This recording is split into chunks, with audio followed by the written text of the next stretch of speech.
ಇದು ನನ್ನ ಕಸ್ಟಮರಿಂದ ನನಗೆ ಬಂದಂತಹ ಆರ್ಡರ್. ಈ ಸ್ಯಾರಿ ನೀವು ನೋಡ್ಬೋದು ತುಂಬಾ ಹೆವಿ ಝರಿ ವರ್ಕಲ್ಲಿ ಬಂದಿದೆ ಆ್ಯಂಡ್ ಸೇಮ್ ಇದೇ ಥರನೇ ನಮಗೆ ಕಾಂಟ್ರಾಸ್ಟ್ ಪಿಂಕ್ ಕಲರಲ್ಲಿ ಪಲ್ಲು ಆ್ಯಂಡ್ ಬ್ಲೌಸ್ ಪೀಸ್ ಕೂಡ ಬಂದಿದೆ. ಸೊ ಅವರು ಈ ಬ್ಲೌಸ್ ಪೀಸಿಗೆ ಎಂಬ್ರಾಯ್ಡ್ರಿನ ಕೇಳಿದರು.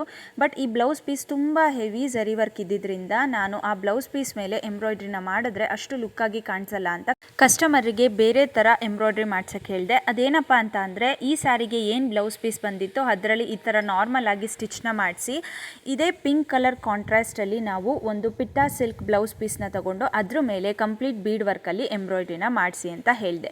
ಇದು ಯಾಕಪ್ಪ ಅಂತ ಅಂದರೆ ನೀವು ಯಾವುದಾದ್ರೂ ಸಿಂಪಲ್ ಫಂಕ್ಷನ್ಗೆ ಹೋಗ್ತಿದ್ದೀರಾ ಅಂದರೆ ಈ ಸ್ಯಾರಿ ಜೊತೆ ನಾರ್ಮಲ್ ಬ್ಲೌಸ್ನ ನೀವು ವೇರ್ ಮಾಡ್ಬೋದು. ಅದೇ ನೀವು ಯಾವುದಾದ್ರೂ ಹೆವಿ ಫಂಕ್ಷನ್ಸ್ ಅಥವಾ ಮ್ಯಾರೇಜ್ ರಿಸೆಪ್ಷನ್ ಈ ಥರ ಹೋಗ್ತಿದ್ದೀರಾ ಅಂತ ಅಂದರೆ ಇಲ್ಲೇನು ನಾನು pink colour plain blouse piece ಮೇಲೆ ಹೆವಿ ಬೀಡ್ ವರ್ಕ್ನ ಮಾಡಿಸಿದ್ದೀನಿ, ಇದನ್ನು ಪೇರ್ ಮಾಡಿ ಹಾಕೋಬೋದು, ತುಂಬಾ ಲುಕ್ಕಾಗಿ ಕಾಣಿಸುತ್ತೆ. ಆ್ಯಂಡ್ ಇನ್ನೊಂದೇನಪ್ಪ ಅಂತ ಅಂದರೆ ಆಲ್ಮೋಸ್ಟ್ ಎಲ್ಲ ಸ್ಯಾರೀಸಲ್ಲೂ ನಮಗೆ ಪಿಂಕ್ ಕಲರ್ ಕಾಂಬಿನೇಷನ್ನೇ ಬರೋದ್ರಿಂದ ಈ ಬ್ಲೌಸ್ನ ನೀವು ಬೇರೆ ಸ್ಯಾರೀಸ್ಗೆ ಕೂಡ ವೇರ್ ಮಾಡ್ಬೋದು.